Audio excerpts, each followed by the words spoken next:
Connais-tu vraiment Léonard de Vinci? Léonard de Vinci, tu en as sûrement déjà entendu parler. Cet artiste et inventeur de génie est l'un des esprits les plus brillants de tous les temps. Mais sais-tu vraiment qui est Léonard de Vinci et pourquoi ses œuvres et ses idées continuent de fasciner le monde? Ouvre grand tes oreilles, je vais te raconter son histoire extraordinaire. Léonard de Vinci naît en 1452 dans le petit village de Vinci, en Italie. Dès son plus jeune âge, il montre une curiosité incroyable pour tout ce qui l'entoure, la nature, les animaux, les machines, les étoiles. Il aime dessiner, observer et poser des questions sur tout. Très vite, son talent pour le dessin et la peinture attire l'attention et il devient l'élève de Verrocchio, un grand artiste de Florence. Léonard ne se contente pas de peindre, il veut comprendre le monde. Il étudie l'anatomie humaine en disséquant des corps pour voir comment les muscles et les os fonctionnent. Il observe les oiseaux pour essayer de comprendre comment ils volent. Il invente des machines et imagine des choses que personne n'a encore vues, comme des hélicoptères, des parachutes ou même des chars de guerre. Bien que beaucoup de ces inventions restent sur le papier, car les technologies ne sont pas assez évoluées pour qu'elles voient le jour, elles montrent à quel point Léonard de Vinci est en avance sur son temps. Côté peinture, Léonard de Vinci crée des œuvres devenues parmi les plus célèbres au monde. Sa peinture la plus connue est la Joconde ou Mona Lisa, exposée aujourd'hui au musée du Louvre à Paris. Ce tableau est célèbre pour le sourire mystérieux de la Joconde que personne ne parvient à déchiffrer. On a l'impression qu'elle nous suit du regard, peu importe l'endroit où l'on se trouve.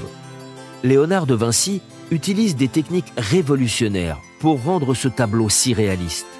Une des techniques qu'il utilise est appelée sfumato. Cette technique rend les contours flous et donne un aspect très doux et naturel au visage. Il observe également comment la lumière et l'ombre jouent dans la réalité et les reproduit dans ses peintures.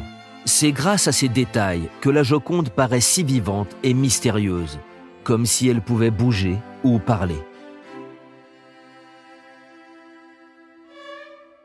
Un autre chef-d'œuvre de Léonard de Vinci est la Scène, une fresque peinte sur un mur d'un monastère en Italie. Cette œuvre représente le dernier repas de Jésus avec ses apôtres, juste avant que Judas ne le trahisse. Léonard y montre une maîtrise incroyable de la perspective, donnant l'impression que la scène s'étend en profondeur. Mais Léonard ne se limite pas à l'art. Il est aussi un scientifique, un ingénieur et un inventeur. Il remplit des carnets de croquis où il dessine tout ce qu'il imagine. Des machines volantes, des ponts, des instruments de musique ou encore des systèmes hydrauliques. Il écrit ses idées de manière mystérieuse, en les notant à l'envers pour que seules certaines personnes puissent les lire. Malgré son immense talent, Léonard ne termine pas toutes ses œuvres. Il aime explorer de nouvelles idées et commence souvent des projets qu'il abandonne en chemin. Mais cela ne l'empêche pas de laisser un héritage gigantesque. Il travaille pour des rois, des ducs et des papes qui admirent son génie et sa capacité à transformer les idées en réalité.